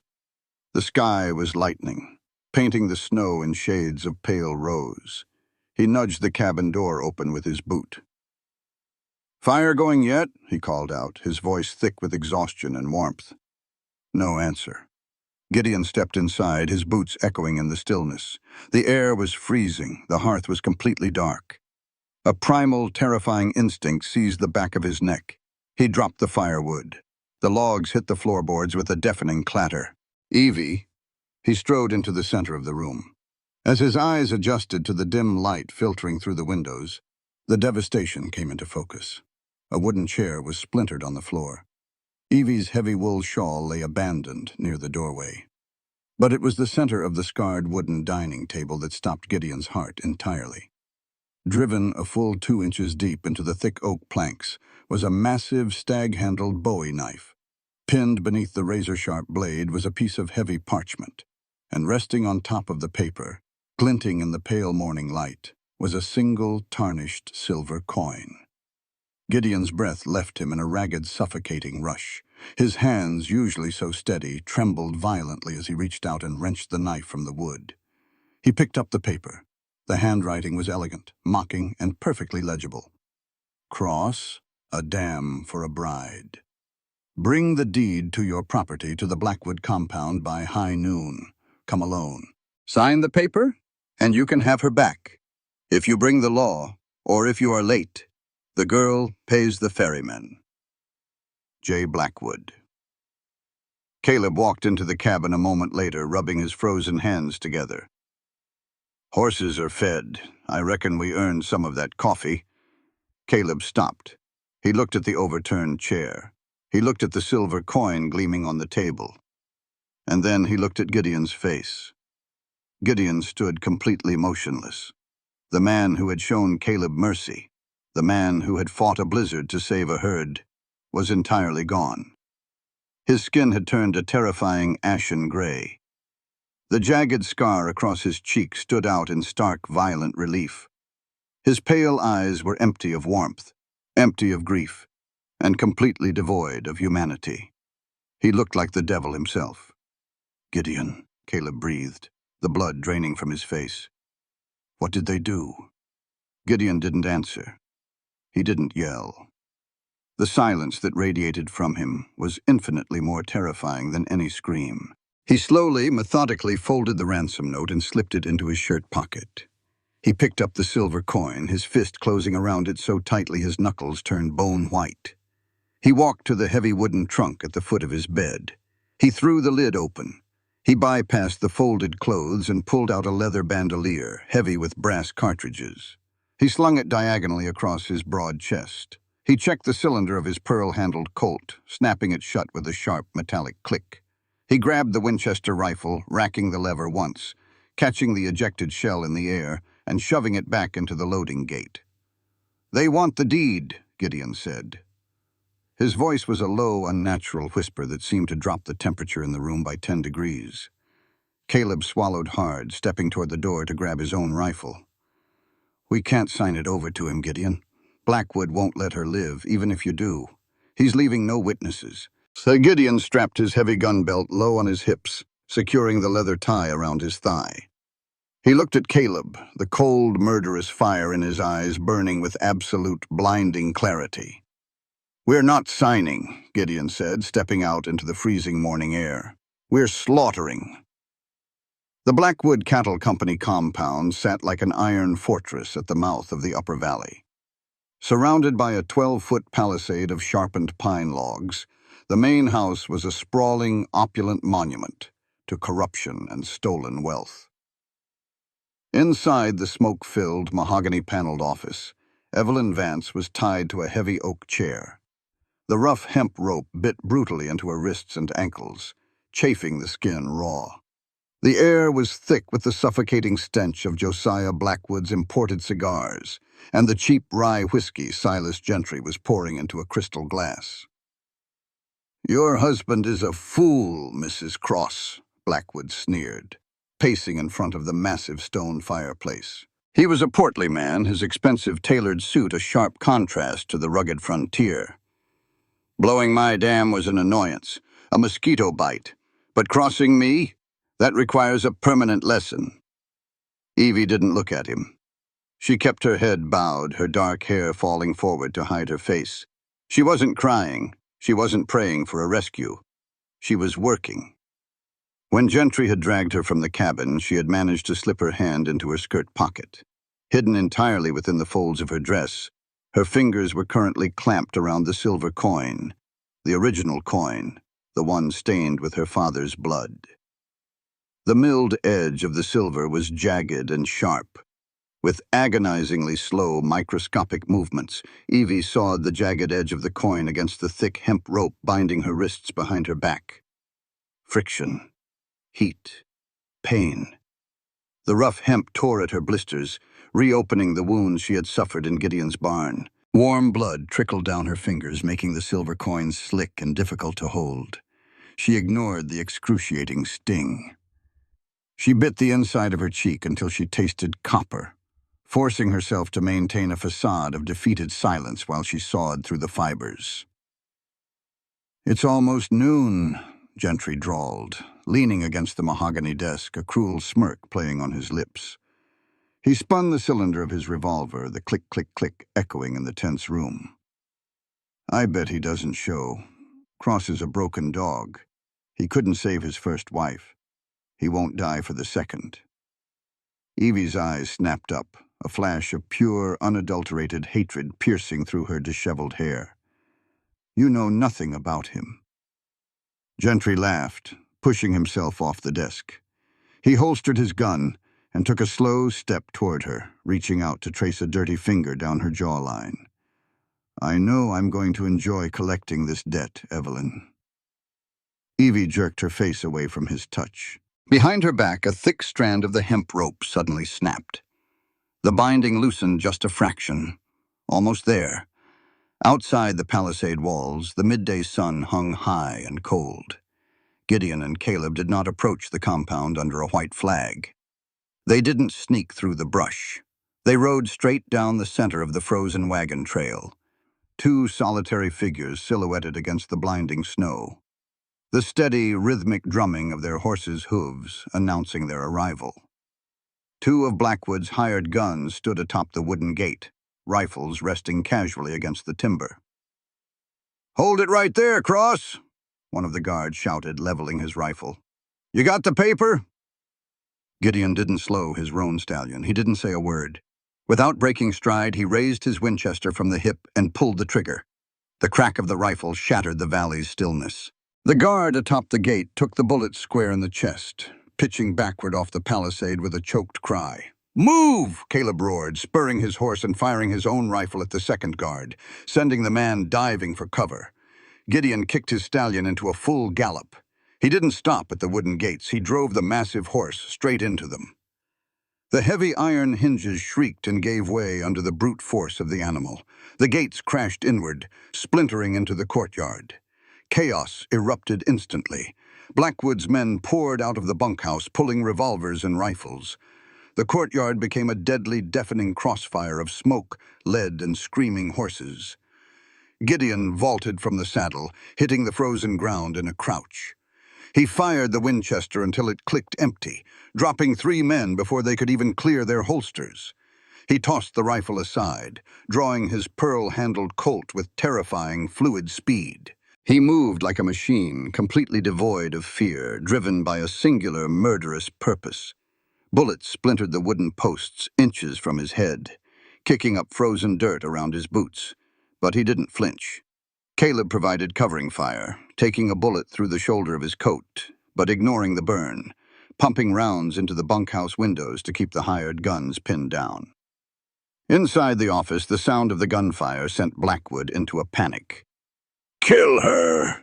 Blackwood screamed, pointing a trembling finger at Evie as he scrambled behind his heavy oak desk, pulling a derringer from a drawer. "Kill her and go help the men!" Gentry cursed, drawing his revolver and aiming it directly at Evie's chest. "Sorry, little bird. Time to pay the ferryman." Evie squeezed her eyes shut. She gave one final, violent, desperate twist of her wrists. The rope snapped entirely. In a blur of motion, Evie threw her body sideways just as Gentry pulled the trigger. The bullet tore through the wooden back of the chair, spraying splinters into the air. Before Gentry could recock the hammer, Evie lunged. She drove the jagged, blood-stained silver coin directly into the back of Gentry's gun hand with all her strength. Gentry howled in pain, his fingers spasming. The heavy revolver clattered to the floorboards. Evie didn't hesitate. She kicked the gun away, scrambling across the expensive Persian rug. Gentry swore violently, lunging after her, grabbing the hem of her skirt. The heavy oak door of the office practically exploded inward, torn entirely off its iron hinges by a devastating kick. Gideon filled the doorway, smoke billowing behind him, his Colt raised and ready to fire. He expected to see a hostage. He expected to see Gentry holding a gun to his wife's head. Instead, he saw Silas Gentry kneeling on the rug, his hands raised in the air, his face pale with shock. Standing over him, her chest heaving, her hands bloody and raw, was Evelyn Vance. She held Gentry's own revolver perfectly level, the hammer cocked back, the barrel aimed dead between the enforcer's eyes. "Evie," Gideon breathed, the sheer awe in his voice cutting through the ringing in his ears. From behind the desk, Josiah Blackwood saw his empire crumbling. Driven by sheer, blind desperation, the cattle baron leveled his small derringer at Gideon's back. "Gideon, look out!" Evie screamed. Blackwood fired. The bullet grazed Gideon's ribs, tearing through his heavy coat. Gideon spun around, his eyes locking onto the portly baron. In his panic, Blackwood knocked into the tall, brass kerosene lamp standing next to the desk. The glass globe shattered against the stone hearth. The highly flammable oil splashed across the Persian rug and the heavy velvet curtains. In an instant, a wall of brilliant, roaring fire erupted between them, swallowing the mahogany desk. Gideon didn't shoot. He holstered his Colt. He dove through the curtain of flames, his massive weight slamming into Blackwood. The two men crashed into the bookshelves, the impact rattling the entire room. Blackwood clawed and scratched, but he was no match for the scarred, calloused rancher. Gideon grabbed the cattle baron by the lapels of his expensive suit, hauling him off his feet and slamming him brutally against the stone wall. "You burned my land!" Gideon roared over the crackle of the flames, his forearm pressing against Blackwood's throat. "You threatened my wife!" The ceiling beams above them began to groan as the fire climbed the dry, varnished walls with terrifying speed. The heat was unbearable, blistering the paint on the walls. "Take him, Gideon!" Caleb yelled from the doorway, coughing violently through the thick black smoke. "The roof is going!" Gideon looked into Blackwood's terrified, pathetic eyes. He could end it right here.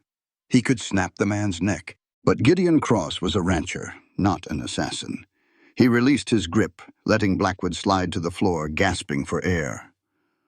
"Let the fire have him," Gideon said coldly. He turned his back on the cattle baron and walked through the smoke toward Evie. She still held the gun on Gentry, her hands trembling now that the adrenaline was fading. Gideon gently placed his massive hand over hers, slowly lowering the revolver. "I've got him," Gideon whispered. He grabbed Gentry by the collar of his leather duster, dragging the cursing enforcer effortlessly toward the door. Evie grabbed Gideon's arm. Burying her face in his shoulders, they pushed through the smoke and out into the freezing courtyard. Caleb covered their retreat. The remaining hired guns had already broken and fled into the timberline, realizing the fight was lost and their paycheck was burning. They reached the broken gates of the compound just as the roof of the main house caved in. A massive plume of orange sparks and black smoke rocketed up into the clear blue Montana sky. The heat washed over them, a stark contrast to the biting winter wind. Josiah Blackwood did not make it out. Gideon threw Silas Gentry face first into the snow, binding the enforcer's wrists with a heavy leather strap. "The territorial marshals will hang you for murder, Gentry, and if they don't, I will." Gideon turned to Evie. She was covered in soot, her dress torn, her hands bleeding. She looked exhausted, battered, and more beautiful than anything he had ever seen in his life. He pulled her into his arms, crushing her against his chest, burying his face in her dark hair. He breathed in the scent of smoke and the cold winter air, his heart finally slowing to a steady, powerful rhythm. "Are you hurt?" he murmured against her temple, his hands frantically checking her shoulders, her back. "No," Evie whispered, wrapping her arms tightly around his neck. "I'm safe. We're safe." Caleb stood a few feet away, leaning on his rifle, watching the compound burn to ash. A weary, genuine smile touched his lips. Justice had not come from a courtroom in Helena. It had come from the frontier. Gideon pulled back slightly, looking down into Evie's dark, fierce eyes. The ice of his past had completely melted, washed away by the fire and the blood of the woman who had fought beside him. "Let's go home, Mrs. Cross," Gideon said softly. Evie smiled, the silver coin still clutched tightly in her bleeding hand. "Lead the way, Mr. Cross." Spring did not arrive in the Montana Territory with a gentle whisper.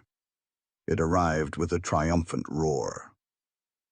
The warm Chinook winds swept down from the Bitterroot Mountains, turning the deadly frozen snowdrifts into rushing torrents of ice water. The creek that cut through the Cross Ranch, finally freed from Josiah Blackwood's earthen dam, ran high and wild, spilling over its banks and soaking the lower pastures in life-giving mud. The scent of pine smoke and freezing death was entirely washed away, replaced by the rich, intoxicating aroma of damp earth, crushed sage, and blooming bitterroot. 2 months had passed since the compound burned to ash.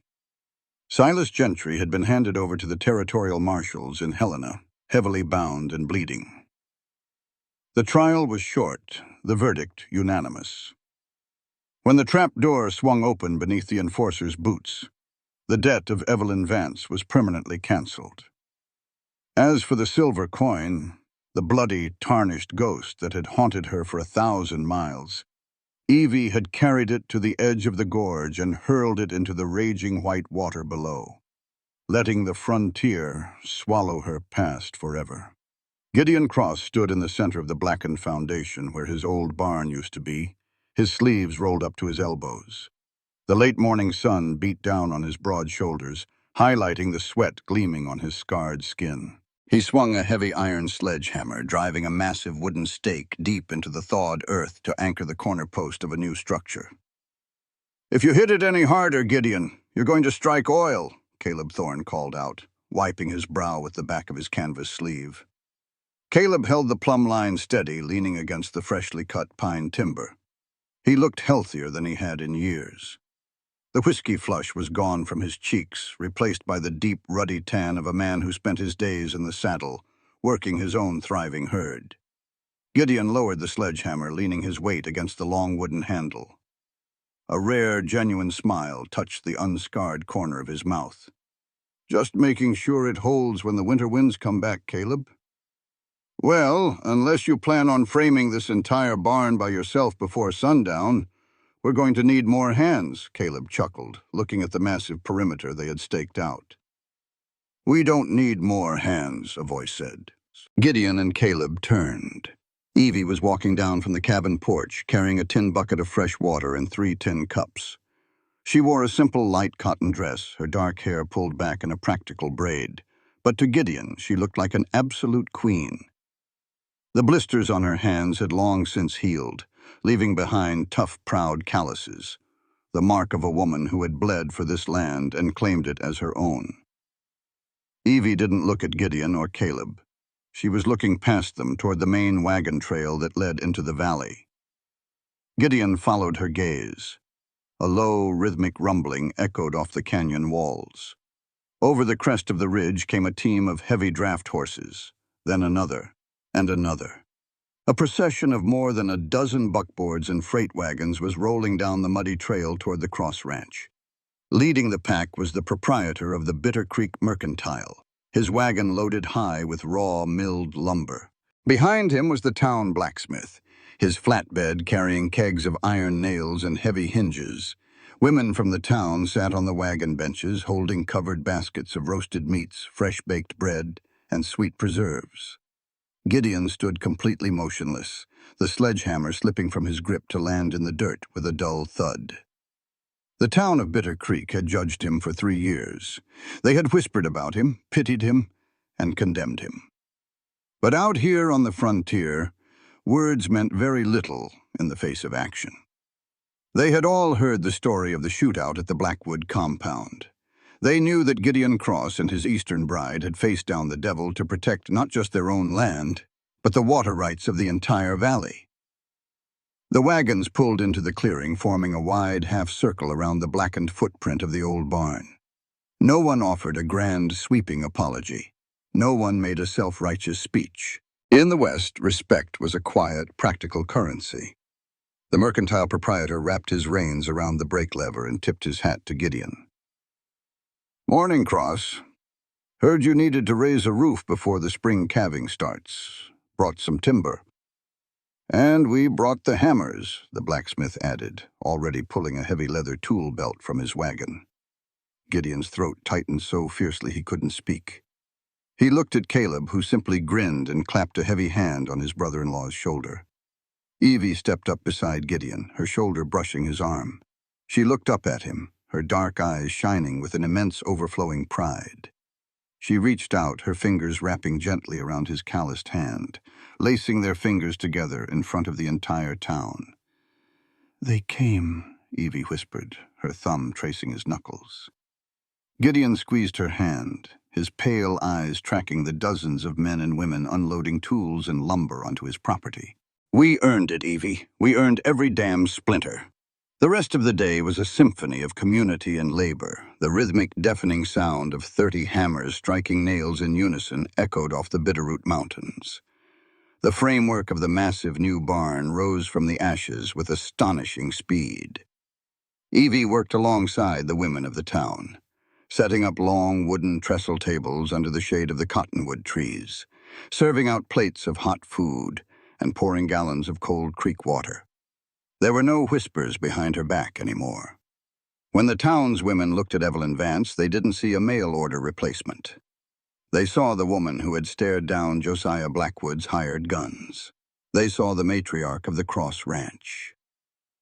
As dusk fell, painting the sky in vibrant shades of crushed violet and burning gold, the massive skeleton of the new barn stood proudly against the horizon.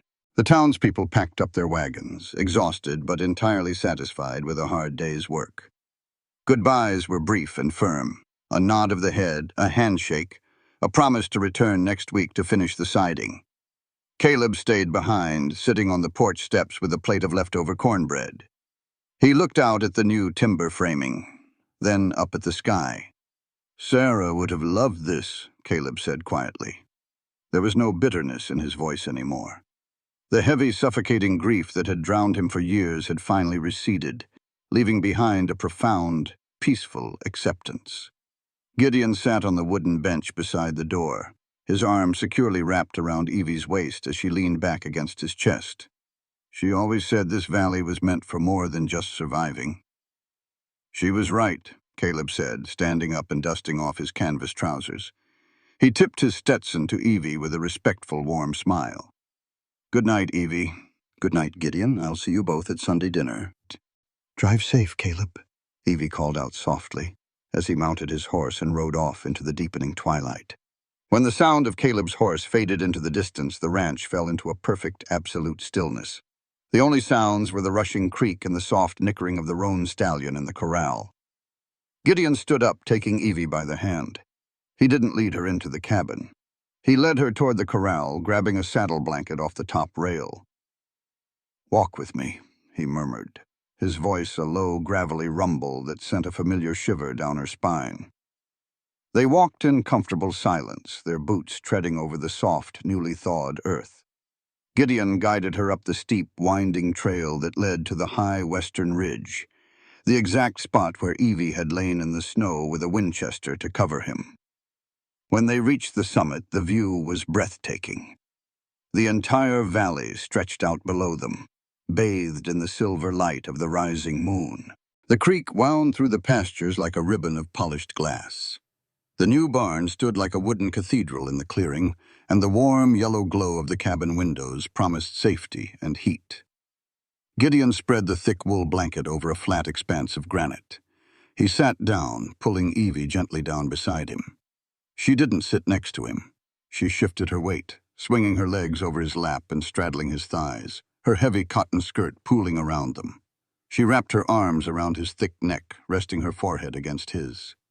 Gideon's massive hands settled naturally on her hips, his thumbs tracing the curve of her waist. He looked deep into her dark eyes, the jagged scar on his cheek softening in the moonlight. He was no longer the broken, terrifying ghost of a man she had met at the stage station. He was completely, irrevocably whole. "I brought you here to be a laborer," Gideon whispered, the raw honesty in his voice catching in the cool night air. "I brought you here because I thought my heart was a grave, and I just needed someone to help me dig it." Evie smiled, a soft, incredibly tender expression that made Gideon's breath hitch. She raised a hand, her calloused fingers gently tracing the rough, raised skin of his scar.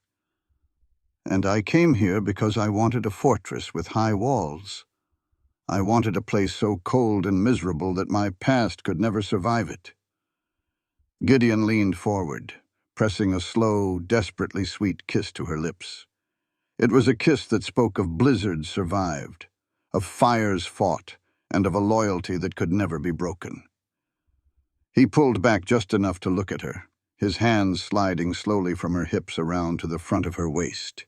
He rested his wide, calloused palms gently, reverently, over the subtle, newly rounding curve of her stomach.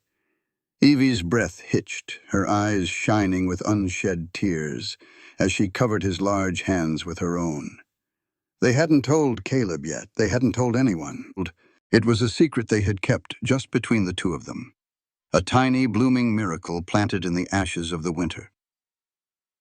Gideon looked down at her stomach, then back up into the fierce, beautiful eyes of the woman who had fought the devil for him. "You came here looking for a place to hide, Evie," Gideon murmured, his voice thick with an emotion so profound it sounded like a prayer. He leaned in, pressing his lips to her temple. "But you ended up becoming my whole world." Evie closed her eyes, resting her head against his broad shoulder, as the Montana wind swept over the ridge. The contract of convenience was entirely forgotten, burned away by the trials they had faced. What remained was a bond forged in iron, blood, and a love as wild, untamable, and enduring as the West itself.